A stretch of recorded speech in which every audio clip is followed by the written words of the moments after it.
Padre, tenemos la promesa de nuestro Señor Jesucristo, que allí donde 2 o 3 están reunidos en su nombre, allí está Él. Y Padre, en esta tarde quisiéramos que la Trinidad en peso, o Señor en pleno, estuviera con todos nosotros. Tú, Padre, por encima de todas las cosas, como nuestro Padre y nosotros como tus hijos. El Señor Jesucristo, en base a su promesa, y el poder y la acción de tu Espíritu Santo, moviendo, Señor, todo aquello y presentando todo aquello que hacemos en tu nombre. Señor, a pesar de que tu iglesia, oh Señor, es una iglesia protegida por ti, cada iglesia local, oh Señor, tiene que ser responsable de su crecimiento, responsable, oh Señor, de su vida. Y en este aspecto, Señor, reconocemos que necesitamos de tu poder, necesitamos de tu presencia, porque, Padre, el diablo está alrededor de tu pueblo, oh Señor, con el fin de hacerle caer.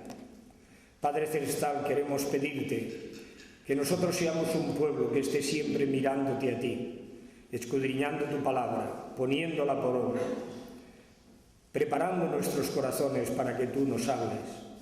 Y en este día tan especial, oh Señor, en este día de resurrección, oh Señor, que se conmemora la resurrección de nuestro Señor Jesucristo, queremos pedirte, oh Padre, sigue tú bendiciendo a tu pueblo en toda la faz de la tierra. Recordamos, oh Señor, a nuestros hermanos en Corea del Norte que o bien han pagado, Señor, ya la palma del martirio o están próximos a hacerlo. Señor, dales tú que en esta hora su fe no haya enflaquecido, que su fe haya permanecido firme y que la sangre, si se ha vertido, sea, oh Señor, aquello que riegue aquel país para que tu evangelio y tus santos, oh Señor, crezcan. Y Padre, a nosotros que gozamos de tranquilidad, de que no somos perseguidos, también tenemos pruebas y tentaciones. La desgana, el relajarnos, oh Señor, en nuestra vida diaria, el querer, oh Señor, a veces prescindir de la presencia de los hermanos. Señor, todo ello puede ser una trampa también para nosotros. Y Señor, también eso hace languidecer a tu pueblo, a esa parte de tu pueblo que realmente vive así. Ayúdanos a honrarte. Y tal como te pedíamos al principio, Señor, que tu presencia esté con nosotros. Porque, oh Señor, te lo presentamos todo dándote las gracias, en el nombre y por amor de nuestro Señor Jesucristo. Amén.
Ha llegado la hora de nutrirnos como hacen los árboles que echan sus raíces en el suelo y tratan de adquirir nutrientes. Pues bien, ha llegado el momento de nutrirnos con la palabra de Dios. Y vamos a hacer la lectura en el libro primero de Crónicas, capítulo 28.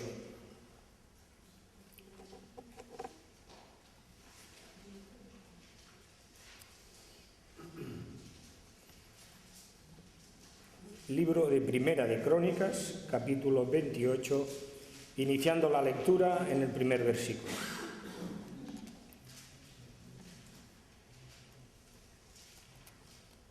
Reunió David en Jerusalén a todos los principales de Israel, los jefes de las tribus, los jefes de las divisiones que servían al rey, los jefes de millares y de centenas, los administradores de toda la hacienda y posesión del rey y de sus hijos y de los oficiales y los más poderosos y valientes de sus hombres.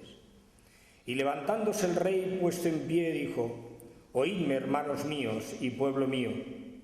Yo tenía el propósito de edificar una casa en la cual reposara el arca del pacto de Jehová y para el estrado de nuestro Dios, y había ya preparado todo para edificar. Mas Dios me dijo: tú no edificarás la casa a mi nombre, porque eres hombre de guerra y has derramado mucha sangre.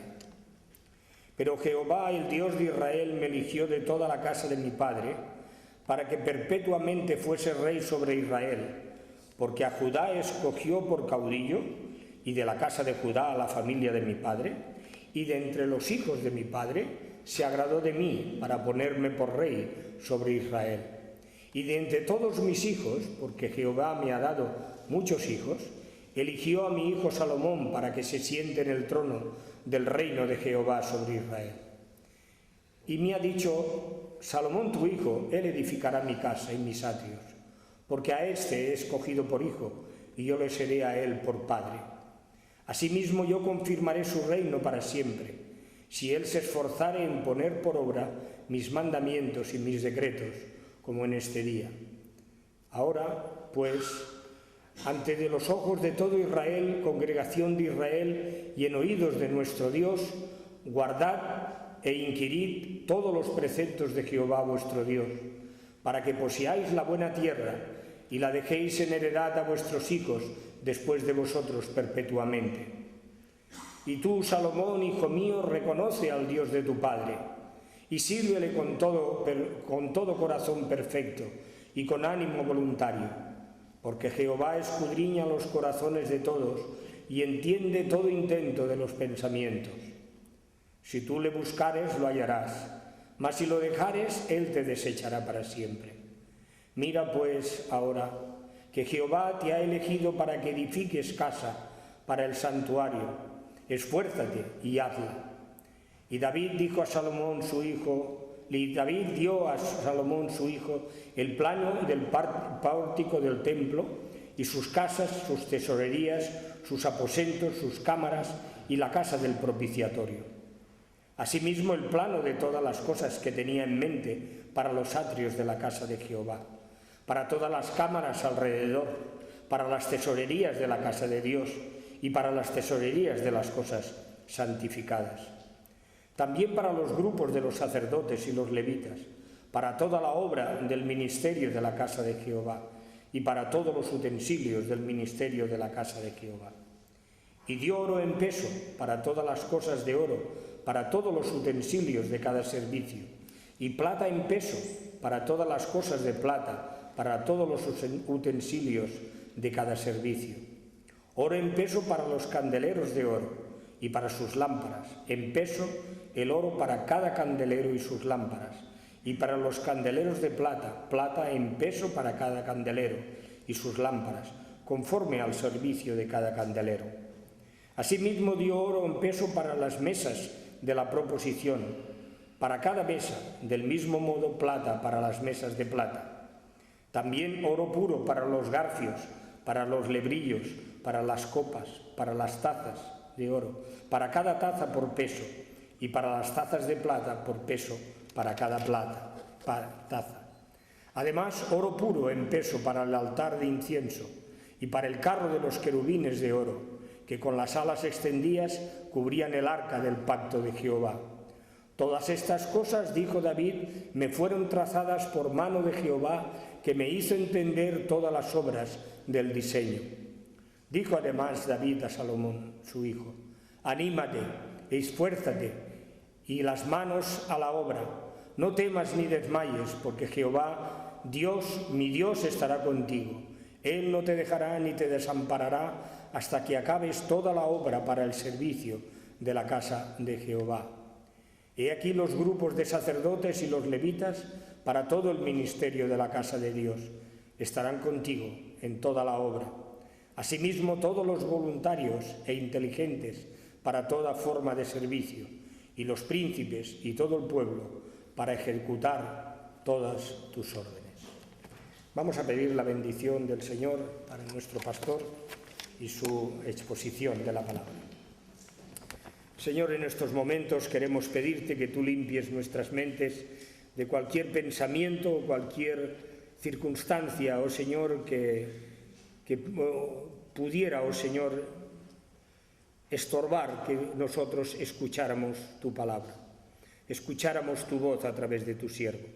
Señor, he aquí tu siervo, úngelo con una porción doble de tu espíritu, para que así, oh Señor, él pueda hablar en tu nombre, para que tu pueblo sea edificado.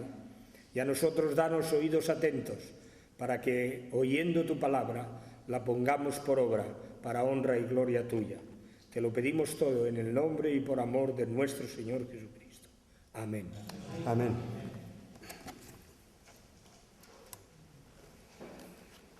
Hoy se ha celebrado la Maratón de Barcelona. Nosotros vivimos al lado de donde era la línea de salida y la línea de llegada. Así que cuando yo he salido al mediodía, me he dado cuenta de que había personas vestidas deportivamente con aspecto de estar muy cansadas. La verdad es que se las veía subir hacia Montjuïc, algunos habían aparcado cerca del estadio Serraima, la meta era en la avenida María Cristina, allí en Plaza España, Montjuïc, en La Fuente, y aquella cuesta, después de haber corrido tanto, porque 42 kilómetros son muchísimos kilómetros, después de haber corrido tanto, les costaba subir aquel pequeño desnivel que hay hasta llegar al estadio Serraima.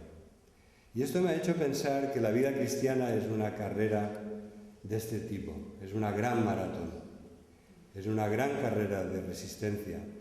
A veces estamos tan cansados después de tanto correr, nos duelen tanto ya las rodillas, que vamos despacio, como estos corredores que iban a buscar los vehículos aparcados arriba.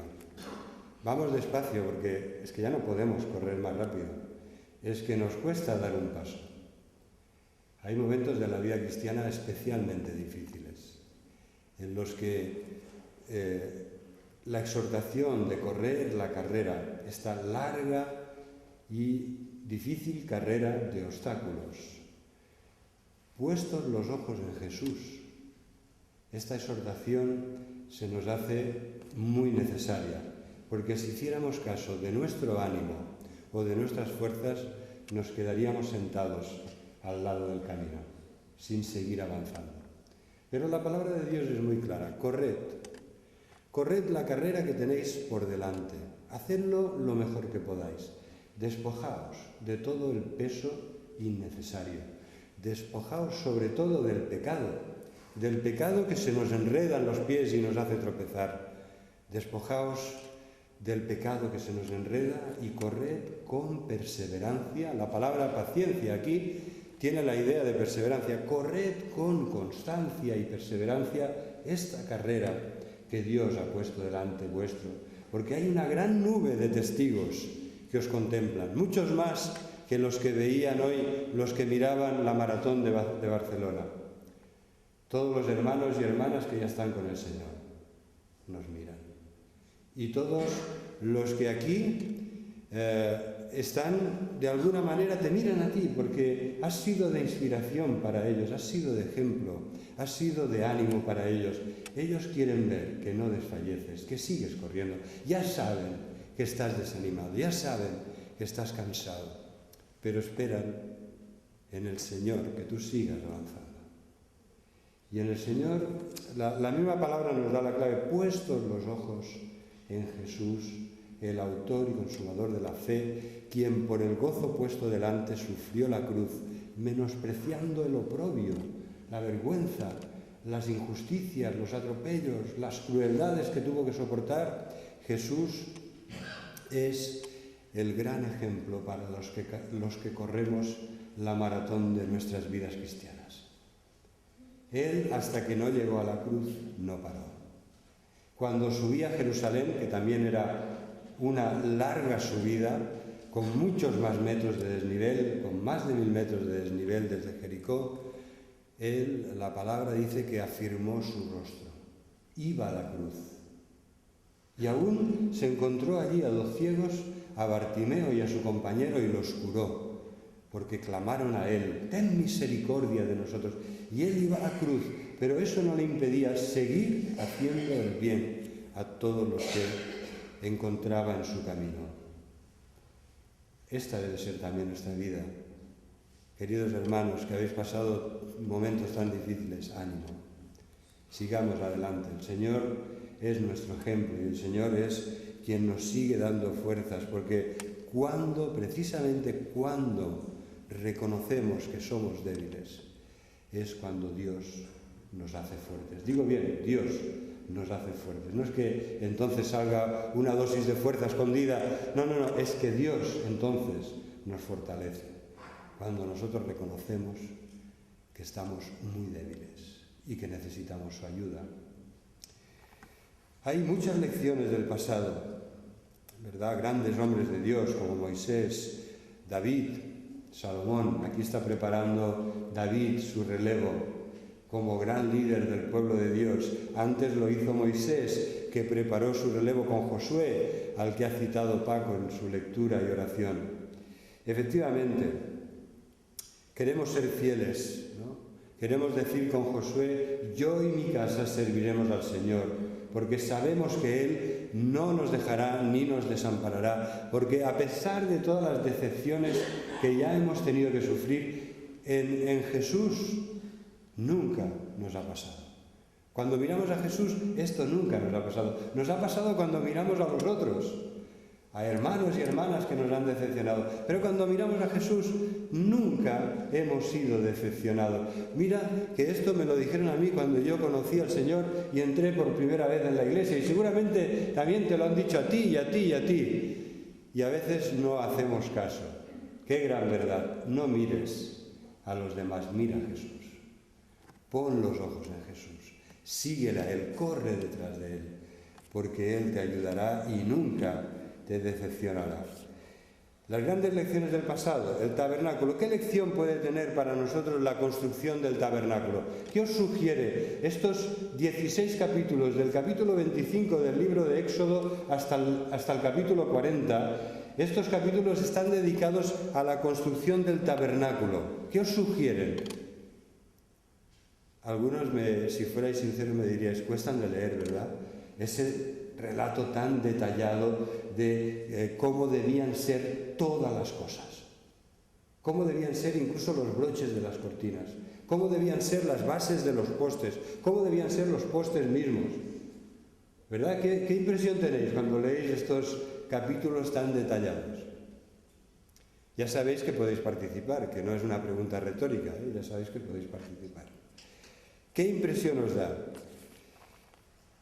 Veo que el único que ha sido sincero soy yo, que al principio yo cuando leía estos capítulos decía: cuánto detalle, y te hace la idea. Además, cuando lo lees se te hace difícil hacerte la idea de cómo es, porque una cosa es una descripción literaria y la otra es que viéramos una maqueta, ¿no? Que viéramos eso con planos, con dibujos, con fotos. Se nos haría mucho más fácil entender lo que está diciendo este texto. Pero lo cierto es que en el capítulo 25, al principio de esta larga parte final del libro del Éxodo, se nos dice en el versículo 9, versículos 8 y 9: y harán un santuario para mí y habitaré en medio de ellos, conforme a todo lo que yo te muestre, conforme al diseño del tabernáculo y el diseño de todos sus utensilios, así lo haréis. Vamos ahora a leer al final, quédate con esto, así lo haréis. Vamos ahora a leer al final de todo, en el capítulo 40, cuando Moisés dice: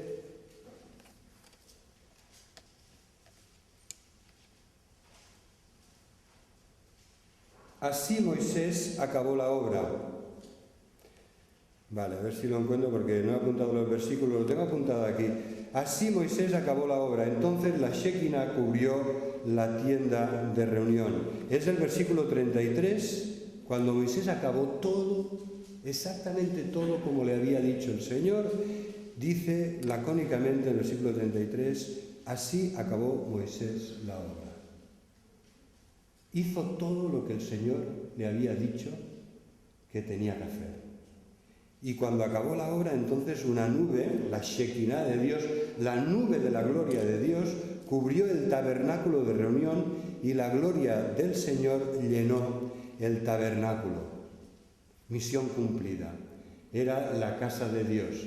Y cuando Moisés hizo todo lo que Dios le había dicho, Dios se manifestó y dejó claras evidencias de su presencia en medio de su pueblo. Su gloria llenó el tabernáculo de reunión, llenó por completo el tabernáculo.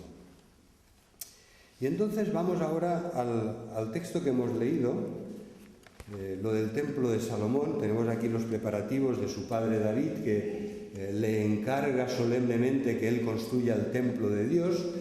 Dios le ha prohibido a David que él lo haga, porque David, que fue un gran ejemplo en muchas cosas, en otras no lo fue. Era una persona con las manos cubiertas de sangre, era un guerrero, era un soldado de Dios. Él había vivido en guerras constantes, a veces en defensa propia, pero muchas veces eran guerras para anexionar y expandir las fronteras del reino. Y Dios le dijo, tú eres un hombre de guerra, tienes sangre en tus manos, tú no me vas a edificar la casa donde yo quiero manifestar mi presencia. Ya sabéis que David además había cometido, cuando hablamos de sangre en las manos de David, está la sangre de Urías también en sus manos, aunque él no le matara directamente. Está el adulterio con Betsabé, está que para ocultar su pecado él al final propiciara que mataran a su marido, dejándolo abandonado en un frente militar muy peligroso. Así que Dios no quiere que sea David, y lo va a hacer su hijo que es un hombre de paz y que va a disfrutar de mucha paz durante su reinado. Y entonces aquí en el texto que hemos leído también encontramos una descripción de esto. Versículo 10. El Señor te ha elegido para que edifiques casa para el santuario, le dice David a Salomón, esfuérzate y hazla. Y David dio a Salomón su hijo el plano del pórtico, del templo y sus casas, sus tesorerías, sus aposentos, sus cámaras y la casa del propiciatorio. Asimismo le dio el plano de todas las cosas que tenía en mente para los atrios de la casa de Jehová. ¿No os llama la atención que hubiera un plano para el tabernáculo y que hubiera igualmente un plano para el templo? Además, este plano, dice el versículo 19, todas estas cosas, dijo David, me fueron trazadas por la mano de Jehová, que me hizo entender todas las obras del diseño.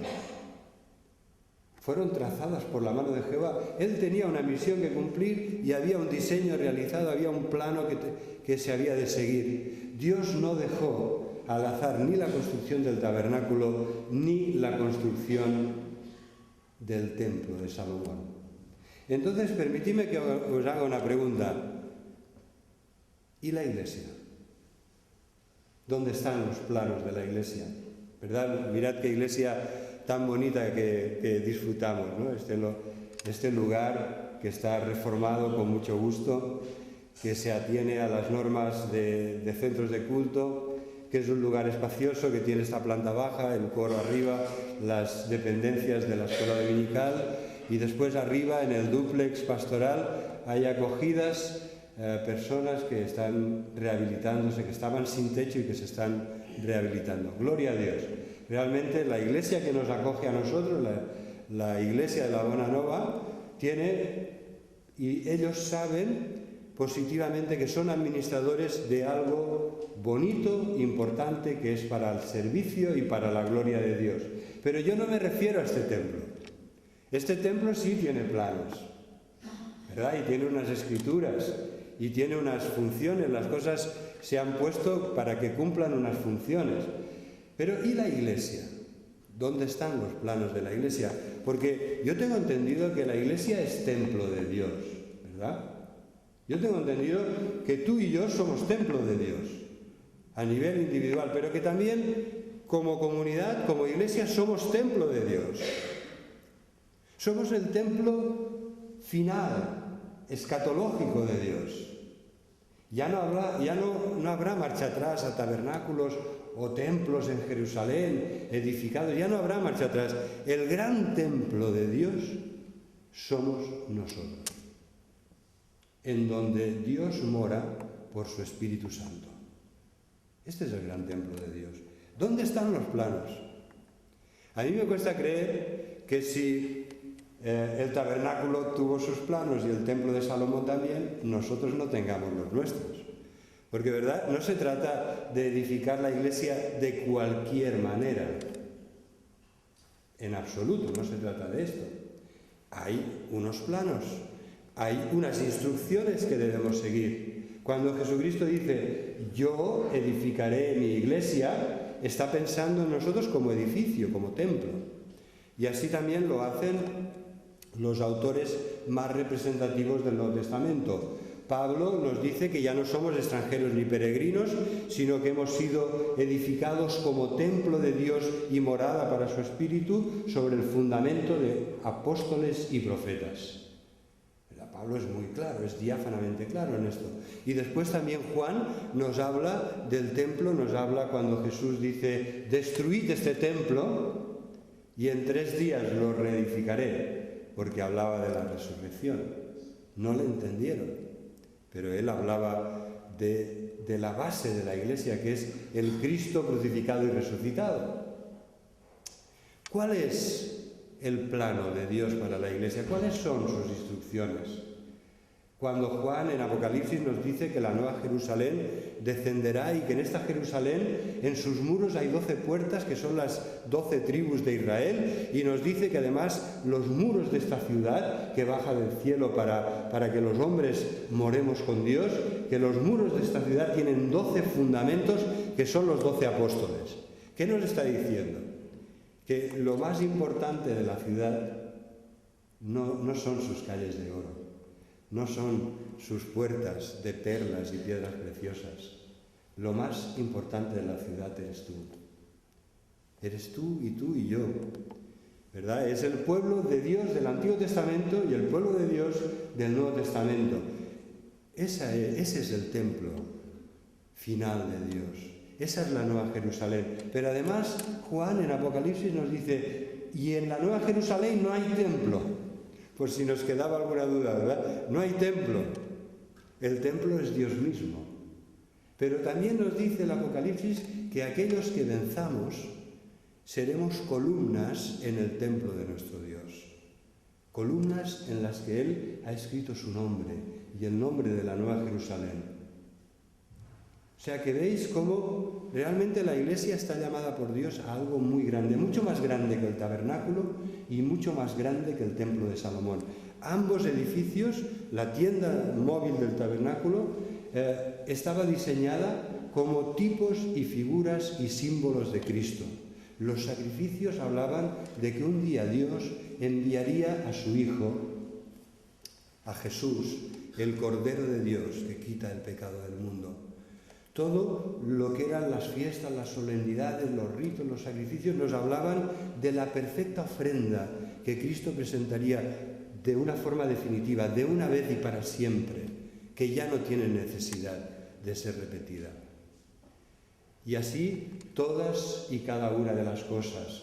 La fuente donde se lavaban nos habla de la purificación que solo es posible por Cristo, por la sangre de Cristo, por la palabra de Cristo. El pan, los panes de la proposición, nos habla de Cristo, que es el pan de vida. El incienso que subía a la presencia de Dios nos habla de Jesucristo, que es nuestro sumo sacerdote, el perfecto y gran sumo sacerdote, que vive para siempre para interceder por nosotros y que nos ha dado su Espíritu, que intercede también por nosotros. ¿Verdad? Todo nos habla de Cristo, porque al final es mucho más importante el cumplimiento del tabernáculo y del templo en Cristo y su Iglesia que el tabernáculo y el templo mismo. Tenemos en la carta de Pedro, tenemos un pasaje que me gustaría leeros, que nos dice que Jesucristo es la piedra del ángulo, que es la piedra más importante del edificio. En 1 de Pedro capítulo 2 vamos a leer este pasaje que nos dice dos cosas muy importantes. 1 de Pedro capítulo 2 nos dice en el versículo 4, nos exhorta, nos ha hablado de una esperanza viva, nos ha hablado de la palabra viva de Dios que permanece para siempre, y ahora aquí nos habla de Jesucristo como piedra viva y de nosotros como piedras vivas. A Pedro le impactó tanto la resurrección de Jesús que en todo veía la vida del Cristo resucitado. Y nos dice el apóstol Pedro, acercaos a él, piedra viva, desechada ciertamente por los hombres, mas para Dios escogida y preciosa. Vosotros también, como piedras vivas, sed edificados como casa espiritual y sacerdocio santo para ofrecer sacrificios espirituales aceptables a Dios por medio de Jesucristo, por lo cual también contiene la Escritura, he aquí pongo en Sion la principal piedra del ángulo, escogida, preciosa. El que creyere en él no será avergonzado, porque todo el que invoque el nombre del Señor será salvo. ¿Verdad? Esto es el mensaje claro de la palabra. Todo el que invoque el nombre del Señor será salvo. Y aquí tenemos a la Iglesia como templo de Dios edificándose en la gran piedra del ángulo, de quien toma fuerza, estabilidad y las medidas todo el edificio, la altura, la anchura, la longitud. Jesucristo es el fundamento principal.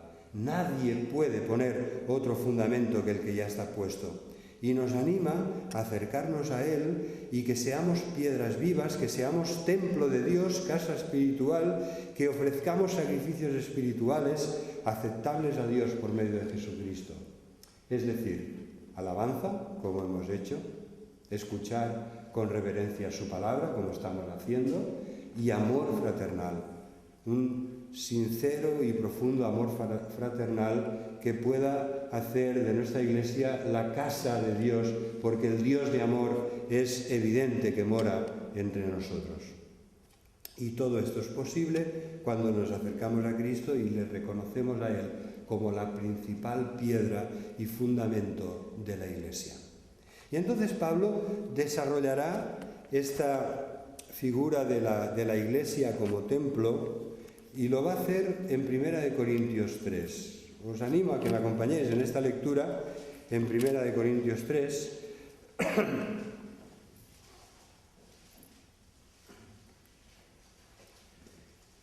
Vamos a leer desde el versículo 9.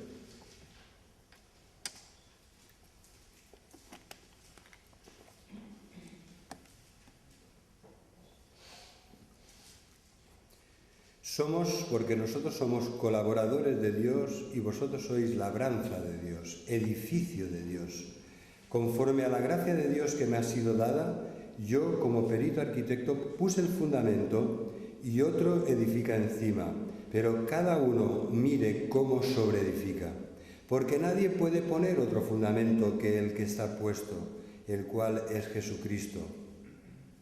¿Vale? Y si sobre este fundamento alguno edificare oro, plata, piedras preciosas, madera, heno, hojarasca, la obra de cada uno se hará manifiesta, porque el día la declarará, pues por el fuego será revelada, y la obra de cada uno, sea cual sea, el fuego del juicio de Dios, la probará.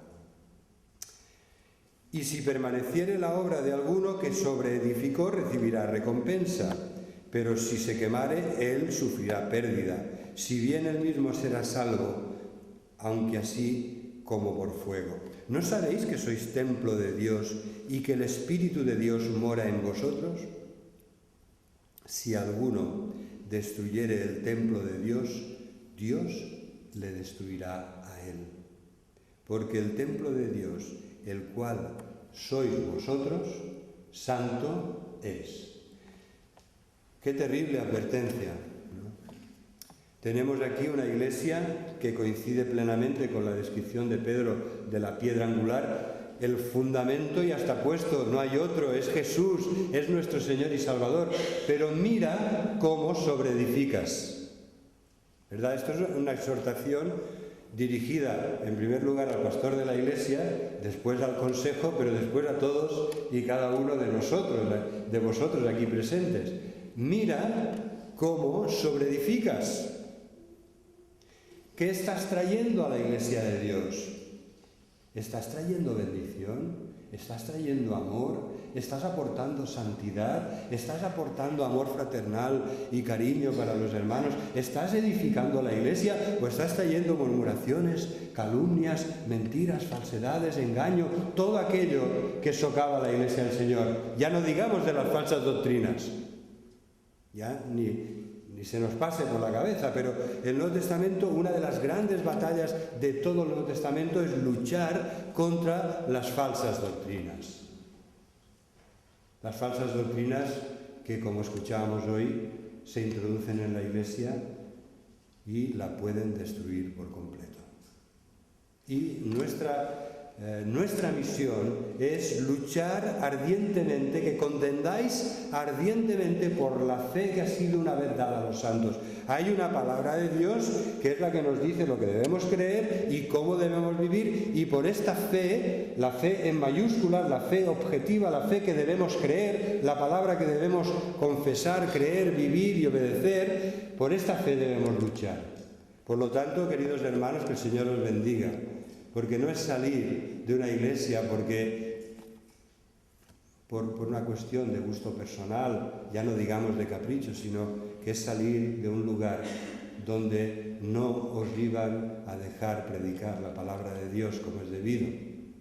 Y esta es la razón que hace necesario, yo diría, como dice la Escritura, salir de en medio de ella. Cuando el Señor nos ve en medio de un lugar de tinieblas, de que la palabra de Dios no es respetada, que la voluntad de Dios no es honrada, ¿qué nos dice? Salid. Si después de haberlo intentado una y otra vez vemos que no podemos reconducir las cosas para bien, salid. Que el Señor os bendiga, ¿no? En este sentido nos identificamos mucho con vuestro sentimiento de dolor, pero al mismo tiempo queremos que sepáis también que tenéis nuestro apoyo, nuestra comprensión, y muchos de nosotros pensamos que habríamos hecho lo mismo, ¿no? Que en vuestro lugar habríamos hecho lo mismo. Efectivamente, queridos hermanos, aquí este pasaje de 1 de Corintios capítulo 3 es muy serio. Nadie puede poner otro fundamento, nadie puede añadir, ni nadie puede quitar de la palabra de Dios. Esto lo dice al final de todo, en Apocalipsis capítulo 22, que nadie quite, porque si lo hace será quitado su nombre del libro de la vida, y que nadie añada, porque si añade se le añadirán a él las plagas descritas en este libro. Y también lo hace el libro de Deuteronomio. Nadie puede añadir ni quitar. Es la palabra, la santa palabra de Dios. Debemos honrarla y respetarla, y la mejor manera de hacerlo es leerla y guardarla en nuestro corazón sin manipularla en ningún sentido. Así que el mira cómo sobreedificas es una exhortación que va dirigida a todos y cada uno de nosotros. Es una exhortación para que pensemos cómo y qué estamos haciendo en la Iglesia y cómo lo estamos haciendo. Y además hay una terrible, temible advertencia final. Si alguno destruye el templo de Dios, que sois vosotros, que sois templo del Espíritu Santo, Dios le destruirá a él. Hermanos, que no perdamos nunca el temor de Dios. Porque la Iglesia, que es la Iglesia a la que el Señor nos ha traído, no es nuestra casa donde podamos hacer lo que nos plazca o lo que nos parezca. No se puede. Es la Iglesia del Señor. Ya hay un plano. Ya hay instrucciones. Todo el Nuevo Testamento son las instrucciones de Jesús, el Señor y Salvador de la Iglesia, para su familia, para sus hijos, para su cuerpo, que es la Iglesia. Todo el Nuevo Testamento son nuestras instrucciones. Así que vamos a tomar muy en cuenta cómo edificamos la Iglesia.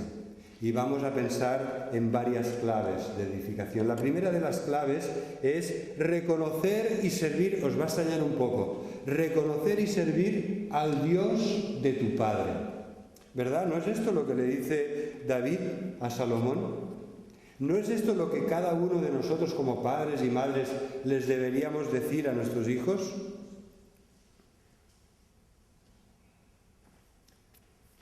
Aquí lo tenéis. Y tú, versículo 9, Salomón, hijo mío, reconoce al Dios de tu Padre y sírvele con corazón perfecto y con ánimo voluntario.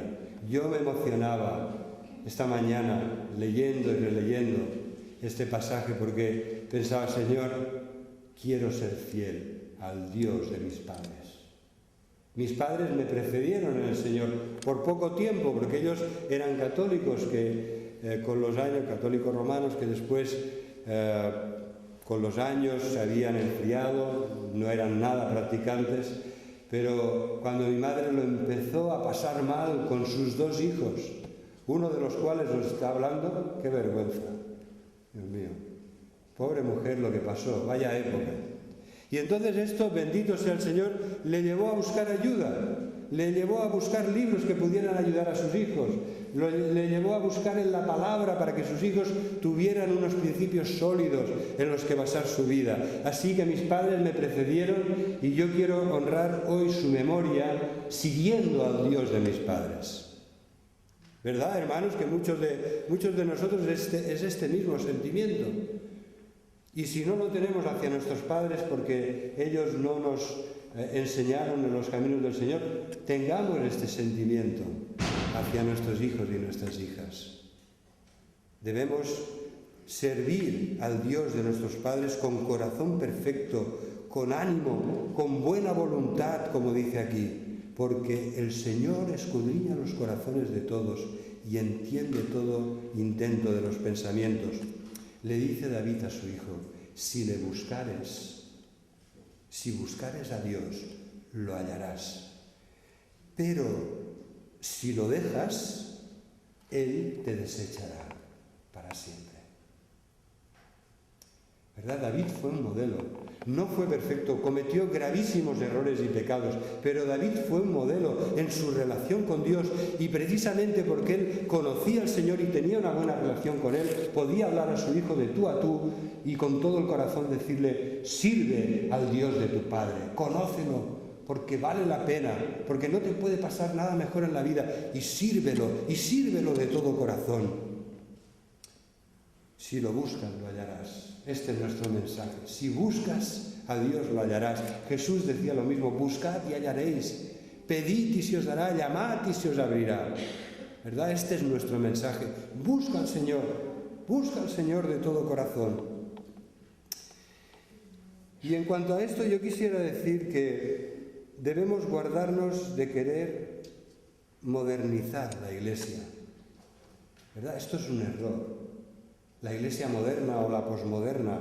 Debemos guardarnos de querer presentar una Iglesia progresista y liberal. Volvamos a Cristo, volvamos a las sendas antiguas, volvamos a los principios eternos de la palabra de Dios. Por supuesto que la Iglesia tiene que estar en conexión con los hombres y las mujeres del siglo XXI. Por supuesto que sí. Por supuesto que debemos hablar un lenguaje que nos entiendan. Por supuesto que no hace falta que nos vistamos como en la época de la fe puritana o como en la Casa de la Pradera, ¿verdad? Bueno, si alguien quiere ir así, a mí no me representa ningún problema. Pero no estoy hablando de esto. Por supuesto que estoy hablando de una iglesia contextualizada, pero no en el mal sentido, cuando la originalidad va en contra de la fidelidad a Dios. Cuando en el sentido de que las novedades originales y liberales atacan y sacrifican la fidelidad a la palabra de Dios y al Dios de la palabra. David no fue perfecto, pero sí fue un modelo. Y esto es lo que yo quisiera, esto es lo que fueron para mí mis padres, y es lo que yo quisiera ser para mis hijos. Ya lo saben, que no soy perfecto. Esto no hace falta que me esfuerce en explicárselo, ya lo saben, ¿verdad? Pero sí que quiero ser, por la gracia de Dios, por su poder, un modelo, como todos nosotros deberíamos también desear y ser. Y esto nos lleva a la segunda clave para la edificación de la Iglesia, ¿verdad? La primera clave nos habla del amor de Dios, nos habla de que la Iglesia es portadora al mundo del amor de Dios, del amor a Dios y del amor a los hermanos, del amor a todos. La segunda clave nos habla de santidad.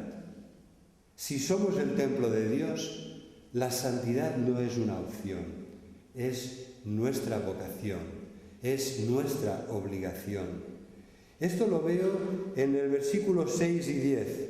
El versículo 6 dice, Salomón, tu hijo, ¿no? Dios le ha dicho a David, Salomón, tu hijo, él edificará mi casa, mis atrios, porque a este he escogido por hijo y yo le seré a él por padre.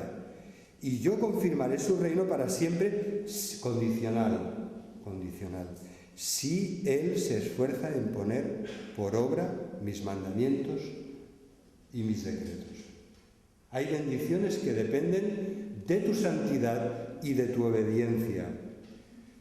También nosotros hemos sido elegidos, también nosotros tenemos una vocación.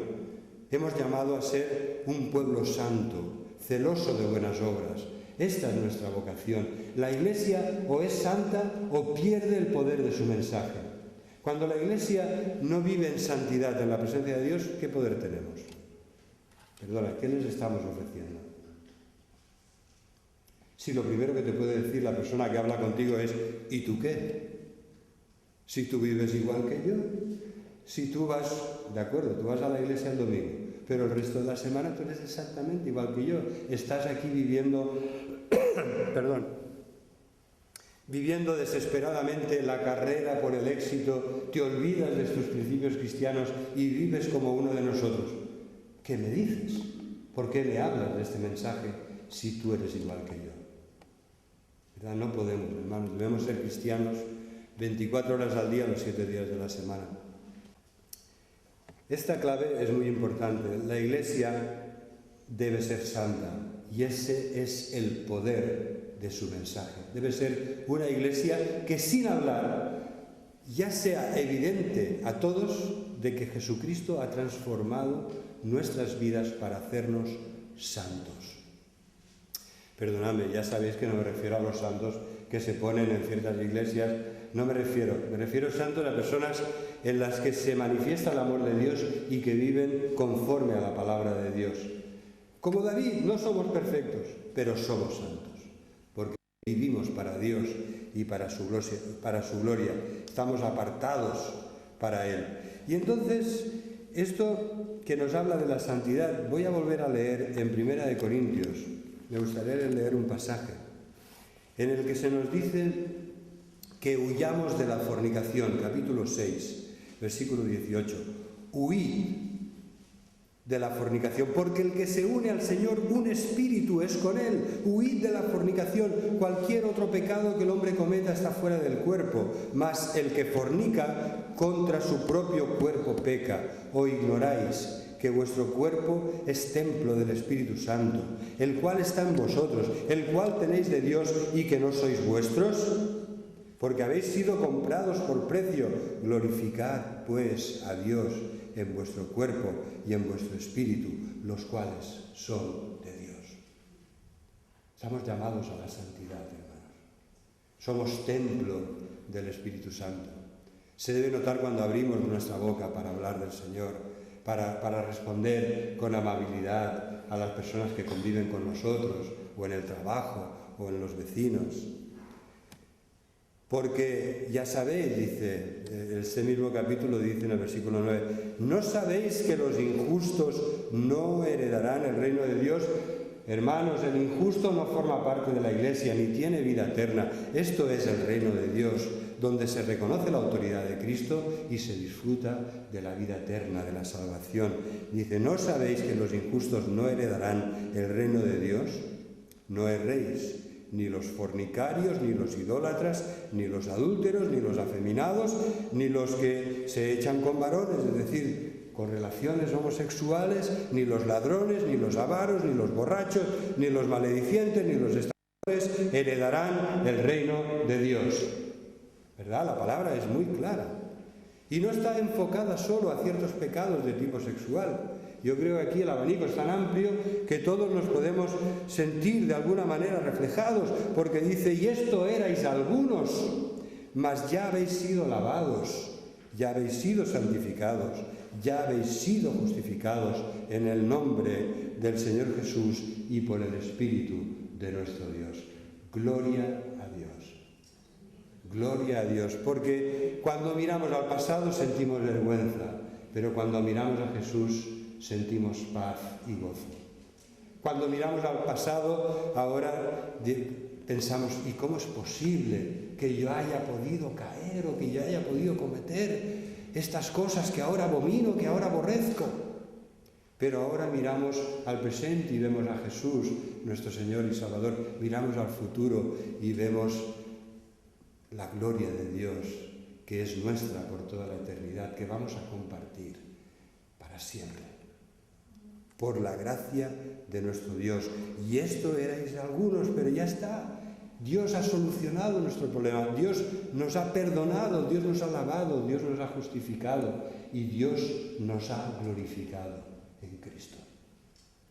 Nadie podrá impedir que aquel que ha empezado la buena obra la perfeccione, la haga completa y nos lleve a la casa del Padre para que podamos disfrutar en la nueva Jerusalén de la comunión eterna con Dios. Ya no hay templo en la nueva Jerusalén porque Dios es nuestro templo. Ya no hay sol porque el Señor es nuestra luz. Ya no hay lágrimas, ni llanto, ni dolor porque Él enjugará todas nuestras lágrimas. Esta es nuestra misión. Una iglesia que es fiel a la palabra de Dios, que recibe el amor de Dios y lo comparte. Una iglesia que es santa porque entiende que esta es la voluntad de Dios. Por supuesto que debemos amar a todos, que debemos acoger a todos, porque también nosotros antes éramos así, algunos de nosotros. Pero esto sin traicionar nunca nuestra fidelidad a la santidad de Dios, porque la Iglesia está llamada a predicar el Evangelio y a hacer discípulos, y esto consiste en que enseñemos todas las cosas que Jesucristo nos ha mandado para que las guarden. Fidelidad a nuestro Señor y Salvador y a su palabra. Amén. Amén.